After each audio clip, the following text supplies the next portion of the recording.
Welcome to the new Chemist. We're glad you're listening. Feel free to download this podcast on Google Podcasts, Apple Podcasts, Spotify, and a variety of other platforms. On the new Chemist podcast, we discuss chemistry, which simply put is the science of change, as well as community, research, COVID-19, and careers. We're glad you're listening. My guest today is Sebastian Kahf, a medical student in the medical partnership between Augusta University and University of Georgia. He's a hardworking, industrious young man and has been a colleague and friend of mine for several years from Georgia Tech. His research career spans a vast period of time, starting in 2015, continuing in 2016 at Morrow School of Medicine, to Parker H. Petit Institute for Bioengineering and Bioscience in 2017, and then on to Emory University School of Medicine in 2018 to 2019. Sebastian Kahf is a passionate young person and is really interested in science, research, and medicine. It is a joy to have him as a guest today on this podcast. Please welcome Sebastian Kahf. Thanks, Sebastian, for joining me today. It's so good to hear from you, dude. It's been a while. It's been a while since we spoke. It's great to talk to you. Yeah, the last time I remember when we took that, we took biochemistry 2 with Dr. Oyelere. Was it Dr. Oyelere? Oh yeah. And also we were in that sociology class, and I forgot in the public policy building. Mm-hmm. Yeah, so I think those are memories I have of our interactions, and those were good interactions. So, Sebastian, getting started, what have been your long-standing interest in the field of science? Well, for as long as I can remember, I've been interested in various elements of science, including neuroscience, behavioral science, evolution. Some of my studies being going into philosophy too, and in particular the philosophy of science. Basically, how can we continue to progress our fund of knowledge in an ethical and population conscious way while we fulfill our private and public incentives that drive that building that fund of knowledge. And medicine is also a great vehicle to try and do that with. So that kind of ended up combining what sort of my philosophical visions and sort of my interests in the hard sciences. So those are the sort of undercurrents of my undergraduate and graduate research. Okay, good. So I have a question for you. How did you figure out what you were interested in? I think that's a lot of people's concern. I've spoken to a number of my friends and colleagues, and I dare say some of my colleagues in graduate school who are still trying to figure out their interests. Mm-hmm. So how did you decide on narrowing on your interests? Yeah, I think that's a great question. I think, ironically, one of the best ways to do it is to experiment. Even if it's not science that you're necessarily interested in, experimenting with what's out there, seeing what you can, getting exposed to as much as possible. Funny story, when I started out at Georgia Tech, I was in mechanical engineering. I came in, had kind of, been inspired to pursue medicine for other reasons in my life, but never really considered it to be a possibility. But, I think I was sitting in my first mechanical engineering class and was told to draw my hand or draw, the Georgia Tech Tower and so on. And I realized that first, I'm a terrible artist. That's fair.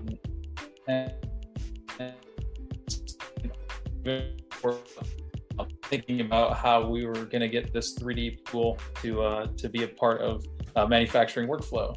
So I realized, let's take a look around here and look around and see what else is out there. Take a second look, started, looking into what is pharmacy like? What does a doctor do? Looked at some other careers too, but then started, shadowing some docs and all that. And that I got lucky early on in my career to kind of see that and say, oh, look, this is something that I could do. But I think primarily it's experiment. If I hadn't sat in that class, even pretty uncomfortable, and I stuck with it for a little bit, but I was pretty uncomfortable and realized, look, this is just not for me. Mm-hmm. But if you don't give something a fair shot, then you're also not doing it justice either. So experimenting, giving things a good shot, and then putting it back on the bookshelf as soon as you're done, checking out a few chapters. Yeah, that's good. That's good. That's very good.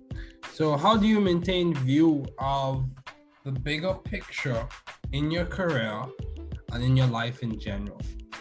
How do you see the forest for the trees, given all the obstacles? You've been successful as a student. I think we can both agree on that. How do you maintain view of the bigger picture? That's a great question. That's a topic I'm actually pretty passionate about. Your career is just one element of your life, or at least I hope it is. Yeah. But at the same time, your career can become a defining factor in your identity and how you shape a lot of your lifelong development and progression as a human being, right?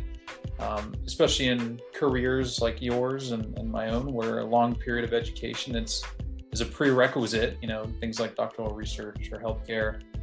It's really easy to get bogged down and lost in the long-term view, right? You have all this stuff worried about, developing your professional relationships, so on and so forth. But life doesn't put itself on hold for you, right? Exactly. It doesn't slow down, your family, your friends, your relationships, your hobbies, your fitness, everything that's running in parallel to your professional journey becomes part of your balancing game. And I'm certainly no expert at this balancing game myself, but I found that, paradoxically, the more you invest into those other aspects of your life outside of your career, the more vitality you're able to bring to your professional life, right? The more of a person that you are when you walk into work every day and are able to engage with other people about things that matter, things that don't matter, everything in between, and have an enjoyable time. And so, yeah, I think keeping the bigger picture in mind is so critical, and the parts about it that I think are the most critical are just realizing what's actually important.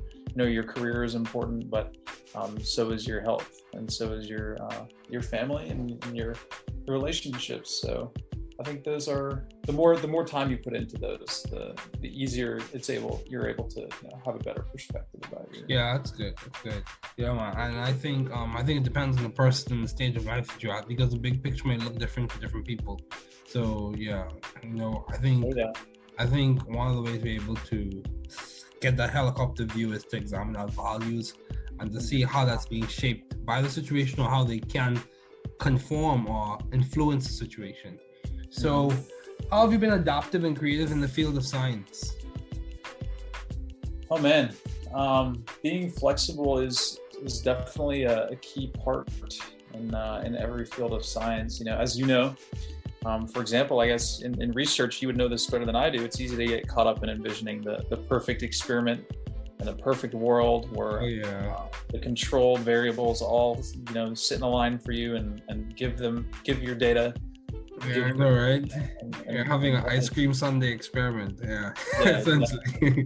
Exactly. But you have all these real world variables that interfere with that vision, right? Time restrictions, regulation, responsibilities, institutional oversight, all that kind of stuff. But experimental error as well. Sorry? Experimental error as well. Absolutely. Okay. Things don't always go to plan. But there was this one project which I'm actually doing right now, and it's when I'm thinking of it. One of my projects, I joined this orthopedic trauma research group, and we were running a project on pain medicine, and we're getting all this data from a bunch of different countries on this protocol that I helped develop. But I was sitting, in one of my other rotations one day and thinking, man, I'm going up to this clinic for 6 weeks. What if there was a way to compare the population that's at this clinic up in North Georgia to this other big, large academic medical centers? And so I reached out to the doctor that was running this clinic up here. I reached out to my team. I reached out to my institution, and basically we set it up so that we could do this project up here, while I was doing my rotation up here. And so while I'm living up here, getting to do a research project that I'm passionate about, that's, at all these, big shot academic institutions, and just do it in a totally different setting, just kind of speaks to, always looking for opportunities to be flexible. You don't have much time as a student, and how do you make that time valuable, and how do you make that time good for you and your career? So I've tried to keep on the lookout for those sorts of things, and you just never know who might be willing to help you out with what you have in mind, because for the most part your ideas are probably pretty good, and so ask around and people will point you in the right direction. I agree. So how did you find the right environment for you to thrive scientifically and intellectually? How did you find that? How did you find Georgia Tech? How did you find MCG, Medical College of Georgia? Well, I think there's a lot of different environments I could reference, but I think I'm going to take a different approach to this question. Sure. I think I could talk about how I chose a medical school, or chose an undergraduate college, or chose a research team, or how I'm going about choosing a specialty in medicine. But I think the most critical environment that we're asked to choose is our people, our friends, because I think it's vitally important to, examine which relationships are pushing you in the right direction, maybe pushing you to achieve what you previously maybe thought was a pipe dream, or something that was like just an afterthought of, oh man, it would be cool if I could do that, but it's just, I don't want to do all the things that it would require and take of me, and all the things I would have to sacrifice to get there. But finding the people that believe in you, and they're also on a constant path of defining their own purpose, and who you can share that journey with, I think that's the environment you want. And I don't think that those people have to necessarily be doing the same thing, or that they're doing similar things even. I think when they have their own journey that you can engage in and kind of escape from your own little world and share your wisdom with each other, I think that's the environment that can help and kind of apply to everyone. So I've tried to put a lot of healthy effort into cherishing those relationships that I have outside of my intellectual or my academic ones, because I keep coming back and finding that those are the ones that are able to let me thrive. Wow, that's deep. That's deep, dude. That's very deep. I'm gonna have to re-listen to this episode just to hear that snippet. But how do you maintain a balance in life given all your responsibilities and accomplishments? So are you in an MD you are an MD or MD PhD? I'm in an MD. I'm just an MD program. Okay, yeah. Cool. So how do you maintain view of the bigger picture? I mean, not bigger picture. How do you maintain a balanced life, rather, given all your responsibilities and accomplishments? I run away from all my responsibilities. Okay, that's fair. That's fair. No, that's how you. No, I mean that, and I mean that literally. I mean that literally. No, I mean that literally. I think running and striving for some level of fitness and has kept me actually sane throughout all these years. I think. Trust me, I joined the club. Yeah, right. I mean, isn't it just such a good way to get away from everything that you're doing? I love racing. I love competing. I love setting new milestones, all that stuff. And actually, the funny story. I at some point was super ambitious and decided to join, the Georgia Tech Triathlon Club, which, I thought it would be a new way for me to try all these different sports and all this stuff. Okay. I realized I got myself a nice road bike, got myself some sleek triathlon shorts. But I realized after doing laps in the pool for hours and riding 20, 30, 40 miles that I hated that, and all I liked was the running. Yeah. All it made me realize was that I just like running more. So that was a fun journey, but in all seriousness, I think having that escape. I mean, we've already talked about having a life outside of your career and all that kind of stuff, but just having a physical way to show that you're improving yourself and having a good time while doing it. I think that's a great way to stay balanced. Yeah, man. And also, I was reading something from the Harvard Business Review, and one of the things that can help is having response-oriented thinking, in which you consider the features of the situation that you can improve, the positive impact that you can personally have, can you contain any negatives of the situation, and what can I do to begin addressing the problem now? So things like that, I think they help you to maintain balance or keep things under control as best as possible. How do you try to maintain balance? Let's put the question on me. Let's go. So how do I maintain balance, dude? It's sometimes it's a challenge. I'll be honest with you. I echo the sentiments of one of my former podcast guests. I have balanced days and balanced moments. Sure. He made the statement that he tries to keep the fluctuations. If you think of your life like a sinusoidal wave, he tries to keep the fluctuations, so the amplitude and the trough, the crest and the trough, within a specific bound. So they fluctuate to a certain extent. So yeah, you have your highs and your lows, days where you're very balanced, when you're not as balanced, but it's all within a specific boundary. And I think the boundary probably be your core values and priorities for a specific instance. So that's a great way to think about it. Yeah, that's how I try to do it. But some days I'm not as balanced as I need to be. And that's the honest truth. So how have you been so successful as a student? Well, I mean, so far so good. Yeah, man, I would say so. Yeah, I mean, like a lot of my colleagues, I think there's a certain amount of dedication that we put into this part of your life, and you educate yourself so that you can have a career that's impactful and has intellectual stimulation and all that good stuff that we're seeking, as people in science. But I also think keeping the long-term vision. I mean, we earlier talked about how the long-term vision isn't everything, but at the same time, we also just talked about balance and how this educative period is not forever, right? It's a temporary thing, and we make a lot of sacrifices to be successful students. Oh, yeah. I could go into that whole topic, for hours, right, about how many years we spend doing this and all that. But we also understand that those sacrifices are not forever. Yeah, they're not permanent. Yes, and that you get out of your training what you put into it. So getting most out of it while you can turn it into an enjoyable challenge. Because I think the more we enjoy what we do, success kind of comes along secondary to that, right? You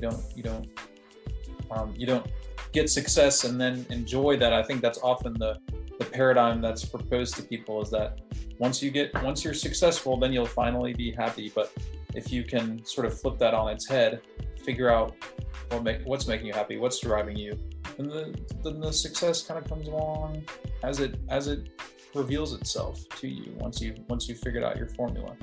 Yeah, that's true. And I think at the end of the day, we have to take 100% responsibility for where we are and what has happened, as much as possible for the most part in our lives.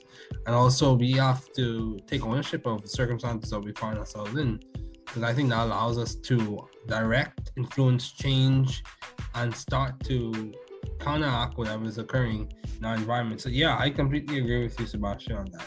Completely agree with you. And yeah, me too. We could go have a long conversation about sacrifices that we have had to give, like parties we didn't go to, friends we couldn't hang out with, all those types of things. But yes, I think of course that too requires balance as well, because like certain things I won't sacrifice for academic prestige or articulated prestige, like my family and things like that, my faith, things like that. I'm not going to sacrifice those things because those are priorities. Those are part of my core values. My personhood is tied to those things. So yeah. So how have you maintained vision and teamwork in your environment? I mean, teamwork is obviously everything, especially in a field like healthcare. I'm humbled every single day that I work with my colleagues in all parts of science, whether they're the nurse that's making sure that dozens of people get their medication at the exact right time, which is an extreme challenge, to the statistician who's helping us crunch numbers day after day after day to make our data somewhat presentable, right? And then the person that's cooking to ensure everyone that in the hospital has something to eat. I mean, I could go on forever listing all the roles that people play. And, I think maintaining that vision kind of comes back to thinking about what everyone is doing and waking up every single day to get behind and come and do for everyone that's there. I think just empathizing with what people do. I mean, I think it would be great if everyone could spend a day, at least a day, if not more, in someone else's shoes. I mean, you always hear the paradigm that, the doctors always think the nurses are just hanging out and putting in, all these orders. And then the nurses think the doctors are just sitting around and behind a computer and doing all this stuff. But, and you can give a lot of examples of that, but once we realize how much work is going on in someone's daily life, you start to see how much brain power goes into, a single patient. It's pretty remarkable, and power as well. So just maintaining, that empathy for everyone that's there to help serve people, and kind of helps you stay humble. Yeah, that's good. Yeah, humility is important. I've heard a lot of people. I was listening to a message actually today, and this is from my faith perspective on humility. And he spoke about how humility. He mentioned how humility is almost like the figurative father of promotion, especially in the Christian faith. That's one of the things that they discuss. And also, one of the things you could do is be strategic with your humility, looking for ways to serve other people and to not emphasize or inflate your self-importance. So yeah, that's good. So why did you choose medicine as a field to do your doctoral studies in? Why medicine? I'm sure you've got this question lots of times. So. Yeah, and the answer is different every time. But, medicine is just such a broad field. There's so much opportunity. There's so much to learn. There's so much to do. There's so many opportunities, big and small, to make a difference in someone's day. I mean, you walk into a patient's room and your conversation can go one of many, many ways. But if you look at that as an opportunity to, have a great conversation, learn something about someone, make someone feel good about whether it's their lab values or their diagnosis or their treatment plan, or whatever it is, in just one day in a clinic or a hospital, you interface with so many patients, families, people on your team. You can make someone's, hospital stay a lot better by just sticking around, show that you're listening, show that you're happy to keep talking to them. And that's a really cool privilege. I mean, you're granted a lot of opportunity every day to make that, difficult time a better one, or make that operation a smoother one. And you have a chance to make sure everyone walks in the next day excited to work with you, right? I mean, that's another big part of it, making sure that everyone's taken care of. So, also, to be frank, I'm a bit of a nerd. I mean, I used to compete in Quiz Bowl and all sorts of academic competitions in high school, and same here. On television and all that stuff. And I mean, I used to study for fun, so I figured that same energy may come handy in a career like this. Yeah, dude, there's nothing wrong with that. That's good. That's a good, healthy way to have fun. So I did the exact same thing. Back home in the Bahamas, the competition was called Ball of the Brains. Dude, we studied hard for the competition. Okay. Yeah, and we did well. Yeah. So as we conclude, what specifically are you leaning towards for your residency or your specialty?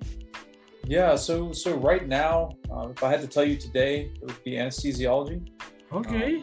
That's sort of what I'm thinking about going into, potentially pain after that, but that's, another decision for a later date. But that's what I'm thinking about right now. It's a really nice mix of, real-time medicine. You're constantly thinking on your feet, coming up with anesthetic plans or managing people before, during, and after surgery. You get to work with your hands a lot. You get to do a lot of things. A lot of people don't know what the anesthesiologist does. Everyone has the idea that that they sit in the room and read a newspaper and just hang out. But there's quite a lot going on, and got a little bit of exposure to that, and got to see what that's like, and kind of fell in love with it as soon as I got to spend time, helping out with that. So that's the current trajectory, but much TBD as we continue to progress through the story will unfold.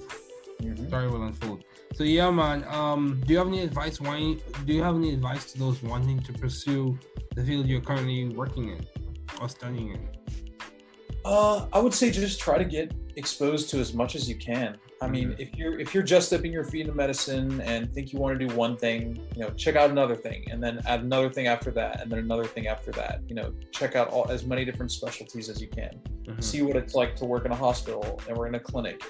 Get as much of a feel as you can, whether you're a pre-med or a first year or second year medical student. Reach out to people. Only if 20% of them respond, you still are going to have a lot of people that are willing to show you what their career is like. Just see what's out there.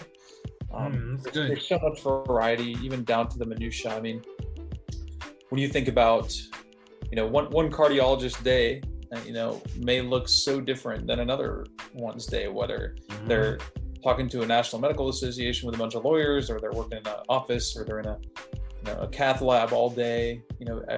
There's so much variation and opportunity out there. I think in medicine, we often think, okay, well, you're going to go to med school and you're going to graduate, and then you're going to go to residency, and then you're going to get a job, and then that's it for the rest of your life. But there's so many different ways to practice. There's so many opportunities that exist or are waiting for you to create.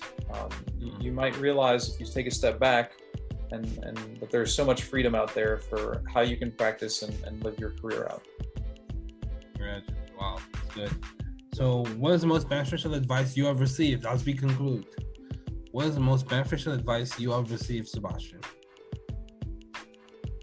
That is a good question. I've received a lot of advice, a lot of it from myself, which is the same advice that I never listen to.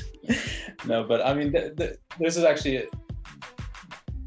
something that I heard one day. It's actually stuck with me for a long time. It's pretty unconventional, but one day it must have been back in college, or like on a college break, where I was at home. I was walking through my mother's living room, and there was some talk show playing. They must have been talking about some diet or exercise program. I don't really know, but this is a bit out of context, but the guest said something along the lines of, the more you do, the more you do. And I think that's so true for every part of life. I think that, the more responsibility you give yourself, the more objectives that you have and that you give yourself, the more room you'll make for them. And the more things that you'll learn, people you encounter.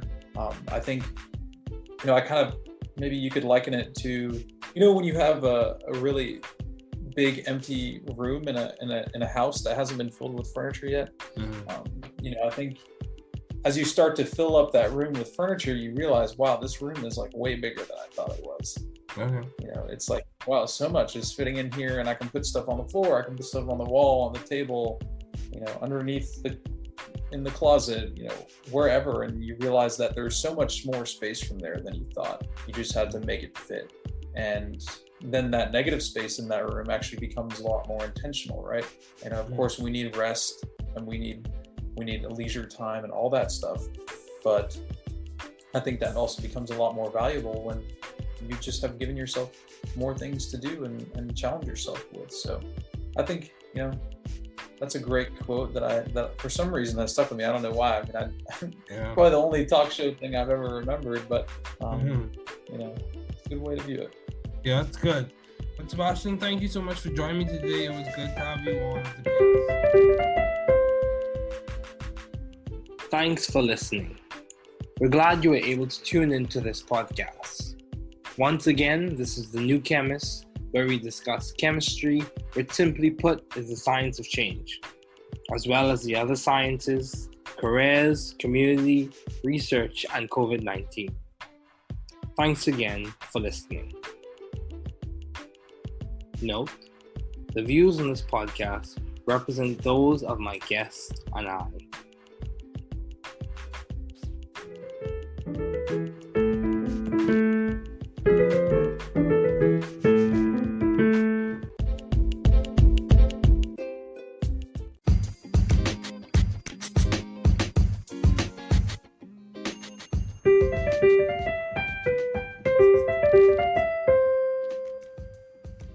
Thanks for listening. We're glad you were able to tune into this podcast. Once again, this is The New Chemist, where we discuss chemistry, which simply put is the science of change, as well as the other sciences, careers, community, research, and COVID-19. Thanks again for listening. Note, the views on this podcast represent those of my guests and I.